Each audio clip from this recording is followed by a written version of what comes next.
లక్ష్మీ చరితము అచ్చంగా తెలుగు ద్వారా ప్రచురించబడింది.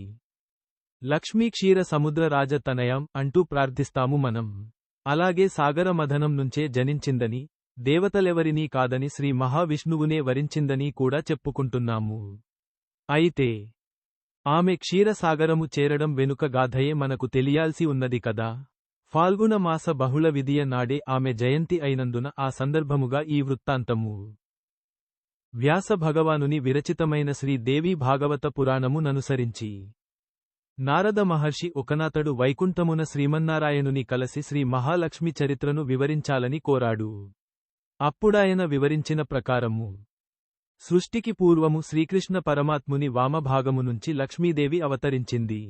ప్రకృతిలోని అందములన్నీయూ రాసిపోసినట్లుగా ఉన్న ఆమెను 2 రూపములు ధరించాలని పరమశివుడు ఆదేశించాడు. ఆ మేరకు ద్విరూప అయినది. అయితే మందస్మిత వదనాలతో అలరారుతున్న ఆ 2 రూపాలు అందచందాలలోనూ, నడవడిలోనూ ఇలా ఏ కోణం నుంచి చూసినా సరిసమానులై భాసిల్లసాగాయి. కాగా వీనిలో వామరూపము లక్ష్మీదేవియే కాగా, దక్షిణము రాధ. లక్ష్మి విష్ణువును వరించగా రాధ కృష్ణుని కోరింది. అప్పుడు కృష్ణుడు ఆలోచించి తానే ద్విరూపుడైనాడు. దక్షిణాన ద్విభుజునిగాను, వామభాగమున చతుర్భుజుడైన విష్ణువుగా దర్శనమిచ్చాడు. ఆ ప్రకారముగా కృష్ణుడు రాధా మాధవుడు కాగా, శ్రీహరి లక్ష్మీపతి అయినాడు. సహజంగానే కృష్ణ నారాయణులిరువురు అన్నిటా సమానులే కదా. ఇక లక్ష్మియే స్థలమును బట్టి నానావిధ రూపములలో పూజలందుకుంటూ వస్తున్నది. అనగా అమరపురిలో స్వర్గలక్ష్మి, నాగలోకమున నాగలక్ష్మి, పాతాళమున సౌభాగ్యలక్ష్మి, రాజుల చెంత రాజ్యలక్ష్మి, భువిని భక్తుల నివాసాలలో గృహలక్ష్మి, గోమాతలలో సురభి, యజ్ఞ యాగములంజు యజ్ఞకామిని యైన దక్షిణ. కాగా పద్మాలలోనూ, చంద్రుని చెంతనూ శ్రీ శోభారూపినిగాను, సూర్యమండలాన ప్రభారూపినిగాను పూజలందుకుంటూ వస్తున్నది. ముందుగా ఆమెను శ్రీమన్నారాయణుడే పూజించాడు. తదుపరి బ్రహ్మరుద్రుల పూజలందుకున్న దేవిని తిరిగి పాలకడలిలో శ్రీహరియే మరోసారి అర్చించాడు.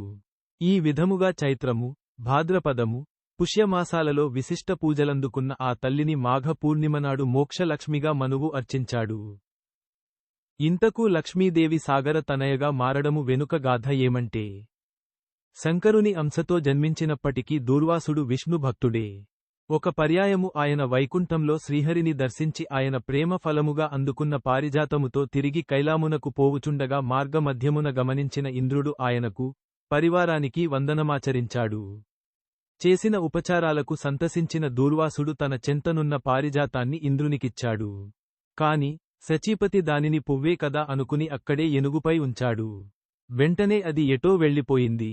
ఆగ్రహోదగ్రుడైన దూర్వాసుడు, అది శ్రీహరి ఇచ్చిన పారిజాతము. నీకింత అహంకారము తగదు.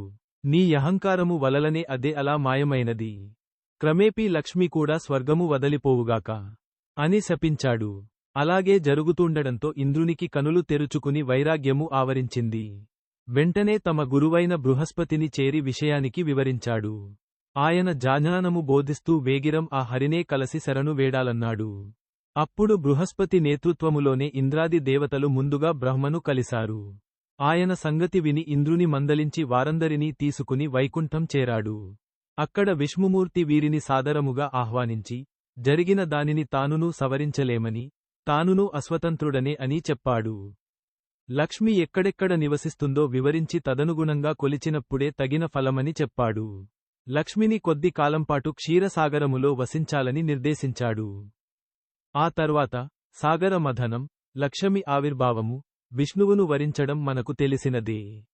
దేవతలందరూ తిరిగి ఆమెను యథోచితముగా పూజించగా ఆమె కూడా వారిని మన్నించి వారి గృహాలను పావనం చేయసాగింది. ఇంతకు శ్రీ మహాలక్ష్మి కొలువై ఉండే స్థలములేవనగా, శ్రీహరి నామ సంకీర్తనము సాగుతుండాలి. దక్షిణావర్త శంఖము, శంఖధ్వని, తులసీదళ సహిత హరి సేవార్చనలు నడవాలి.